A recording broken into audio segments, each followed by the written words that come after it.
Well, two things. The fact that Coach, if you could scoot up yeah, just a yeah, little bit. okay, all right, all right. The fact that I knew his high school coach, that helped. Yeah, athletic director, the head football coach knew Coach Day, and so there was a lot of conversation about him as a player, as a person. And then we felt like at that time that try to get a guy in early to get a practice because he was available. So we took a shot at him. He's been a pleasant surprise for us so far. What has he brought that maybe you didn't expect? Well, I think he's quicker than I thought it was. Watch him on videotape. Then you get him in the live, you get to see him. He's got power. He's got really strong hands to get off blocks and set the edge. So I'm really excited about what we have to do with him Is going there forward. a noticeable difference between what he does and what Caden Curry does, or are they similar players? Oh, they're different. They're different. Caden's a seasoned player. He's been here 4 years, so he's probably a little more advanced in the sense of what we're doing.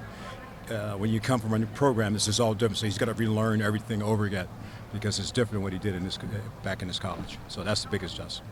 Yep. What have you seen so far from CJ as a defensive end? I think it's still early. We just got him the second day of pass, so it's still early. But I think it's there. We just got to continue to work at it. You know what I mean? What, obviously he's got to handle the run as well as the pass. No doubt. How capable do you think he'll be with that? I think he'll be fine because he's on the edge. He's not playing on the inside. He's on the edge, playing against tight ends. May get a tackle every now and then, but he's got the technique. He's good. He can be able to do it. Yep. I know it's only been 3 practices here, but have those interior guys maybe showing some promise? Yeah, I like what we're doing right now. I think they're playing hard. I think they're going hard. That's the biggest thing, playing hard, learning the technique and playing with balance and attacking the line of scrimmage. I think that's the key. It's just so early in the process to say these guys are this. So I think I like where we're going, but we got some work ahead. Talked with Matt Patricia yesterday. Mm-hmm. Talked about how he's learning as much as he's teaching. How are you seeing him in that learning process? I think first of all, he's a great teacher. I mean, a really great teacher. Makes it very simple for the players to understand what they're doing, how to do it. I think it's always a process of what we're doing, and I think that's really cool the way he's doing it. So I think the process, the orientation, and the defense has been really cool. And how is he learning from you guys? I think he just kind of, first of all, learn the players. He wants to make sure he knows the players, so he spent a lot of time with the guys, talking to them, just kind of get an idea, and then trying to figure out what they can do, and then be able to tweak the defense based on what technique or talent they have. And I think that's what he's doing. Yeah. How has Edric grown over these last couple of months from moving inside and taking that next step? What have you seen in his Well, he's definitely taken on the role. I think the biggest thing that he accepts the fact that he can go play 3 technique. That's the biggest issue. When you learn to accept that, then you can start moving technique-wise. But so far so good. I mean, this is a full-time 3 technique now, and it's not going back and forth.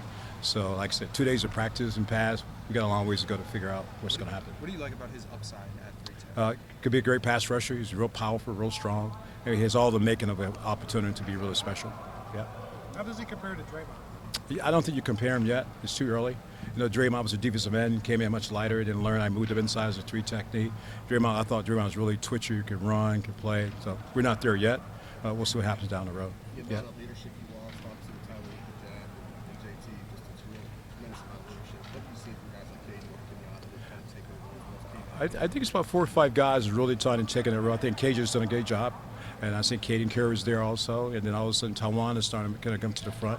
So I think they realize it's got to be a group leadership thing to pull this together. And I kind of like what we're doing right now. Yeah. What has Taiwan's development been like? How do you feel? Do you feel like he's ready to play a bigger role this year? I hope so. I mean, he's working hard at it. You got to keep baseball player most of his career. And then coming into football right at the end of what he playing baseball, it's been tough for him. The transition, being out of football for 3 years, that's tough to do. You just can't jump in and go play. I think now is a chance for him to do something special for us. So he's working at it, and that's what we want. Yep. I apologize if you've already been asked about Jason Moore, but last spring you talked about him being the ideal 3 technique Mm-hmm. defense. The second half of the season, he wasn't seeing the field as much. Where does he need to take those next steps to become a contributor? He's going to get more reps, right? And that's what spring ball is all about. And so hopefully by the time we finish spring ball, we have